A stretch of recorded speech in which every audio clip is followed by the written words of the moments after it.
Um, I am Dr. Soundarya Rajesh, founder and president of the Avatar Group, and we are here at ITC Grand Chola celebrating the best companies for women in India.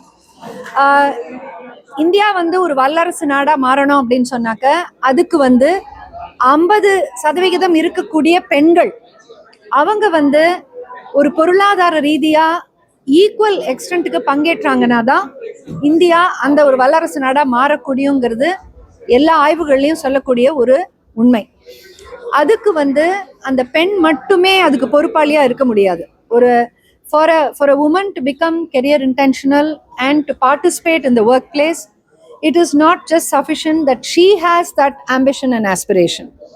It has to be matched and supported by an entire ecosystem.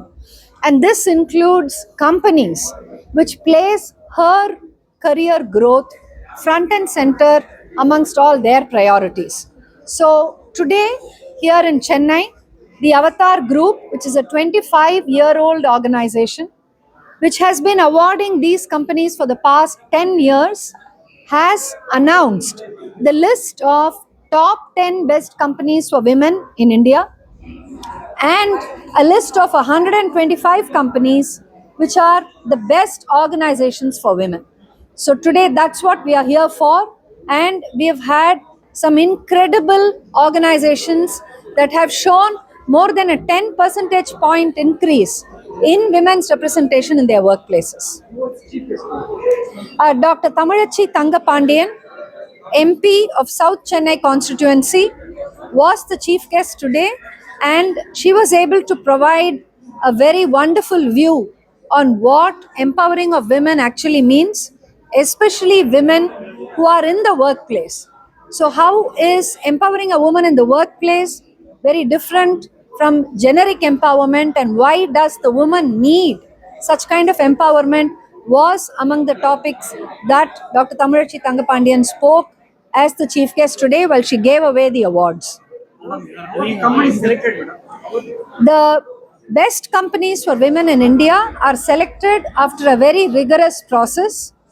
It's a completely free of cost exercise, so it is a impact exercise for a company like Avatar, where we guide organizations on following the best companies' principles, and then they fill out a questionnaire, and in that questionnaire they provide us data on how many women they've hired, how many women have stayed on to become leaders, how many women have returned after a maternity break, how many women are paid actually equally with that of men, and the kind of safety, security, protection, skilling, mentoring policies that the company does for the women. So with all of these details, the companies are selected on a purely analytics-based, evidence-based approach. You are doing in-depth research on this subject. Yes. Year on year, how many questions you are adding? Yeah, that's a great question. So we had originally started off with about 250 questions in the questionnaire, but with every passing year, we have realized that there is need to collect more and more information. So today there are about 350 principles, which we check whether the organization is actually following and providing data for, and that qualifies a company to be a best company for women in India.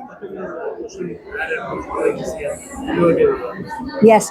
So if you look at what got added this year, which has evidence of last year, it was the extent to which global policies or global influences have impacted a company's pursuit of gender inclusion. And, how has the company actually made sure that it has stayed on course with regard to having a unique India strategy as far as gender inclusion and women's workforce participation is concerned. Which sector is best of the best for women? Yes. So the technology sector and the professional services sector, these are two sectors where you have the maximum number of best companies, and these are two sectors where the percentage of women's representation is very, very high. So we are talking about something between the range of about 35 to 45% of women are present in these companies in sectors like technology, and like professional services and in BFSI. Thank you so